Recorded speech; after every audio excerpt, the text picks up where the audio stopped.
Salut à tous, je suis Stéphane et bienvenue dans Steph Poker. Aujourd'hui, on va étudier quelque chose de fondamental dans le poker. Après les règles, bien sûr. Alors je sais que c'est une partie longue et chiante de phase de tutoriel, mais comprenez bien que sans ça, un joueur lambda qui joue régulièrement au poker va vous humilier tout simplement. Alors essayez d'être attentif pendant les prochaines minutes, puisque aujourd'hui on va parler des positions autour de la table. C'est parti.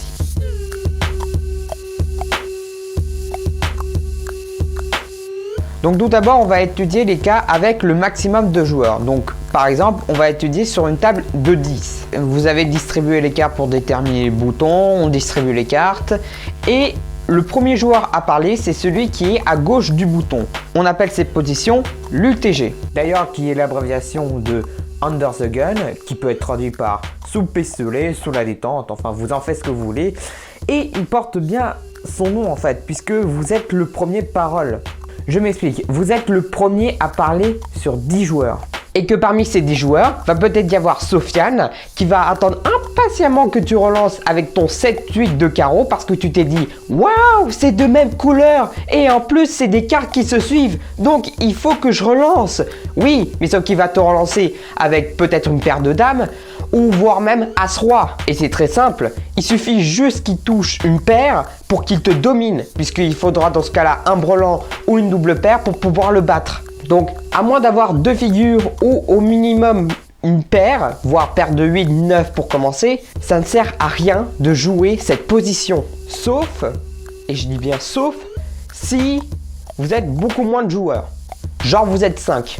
Là, vous pouvez vous permettre de vous relancer avec ton 7-8 de carreau. Parce qu'il y a beaucoup moins de monde, il y a probablement moins de chances pour que le mec en face ait deux figures dans sa main. Donc ensuite, on a le UTG plus 1, plus 2, plus 3 et plus 4. Bon, je vais pas vous faire de topo là-dessus puisque j'appliquerai exactement les mêmes conseils que pour l'UTG. Donc du coup, on va passer aux deux positions avant le bouton, c'est-à-dire le hijack et le cut-off. Et ces deux positions, sur les nombreuses émissions de poker que j'ai regardées, c'est la position préférée des joueurs pour bluffer à ce moment-là. Et des bluffs intentionnels. Et quand je parle de bluff intentionnel, c'est-à-dire qu'ils relancent avec des mains médiocres, du style Roi 2, Dame 9. Alors, je me permets juste d'intervenir 2 secondes. Dame 9, c'est valable comme main. Alors, n'écoutez pas cet abruti en face, s'il vous plaît. Merci. Roi 4, etc. Enfin, c'est sans compter si le joueur qui détient le bouton ne joue pas.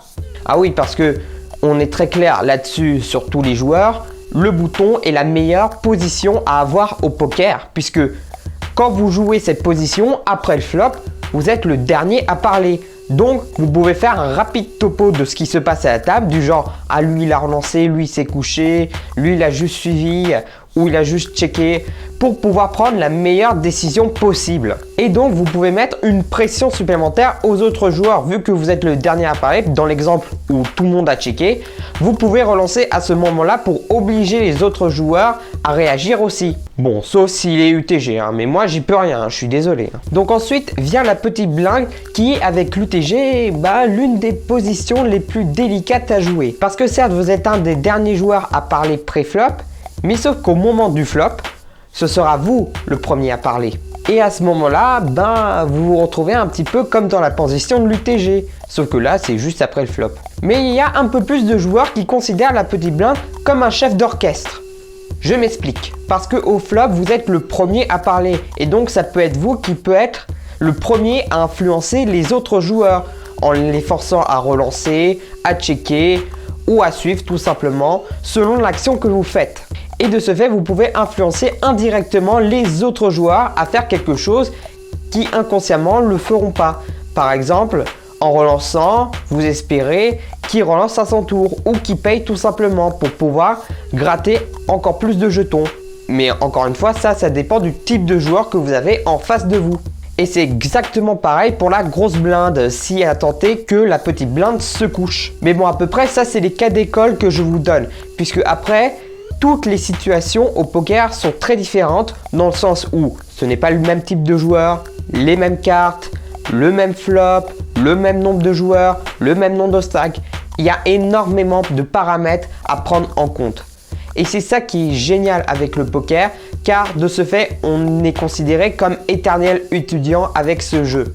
Mais bon, vous pouvez vous forger votre propre opinion aussi en regardant d'autres émissions de poker, comme les EPT ou les WPT par exemple.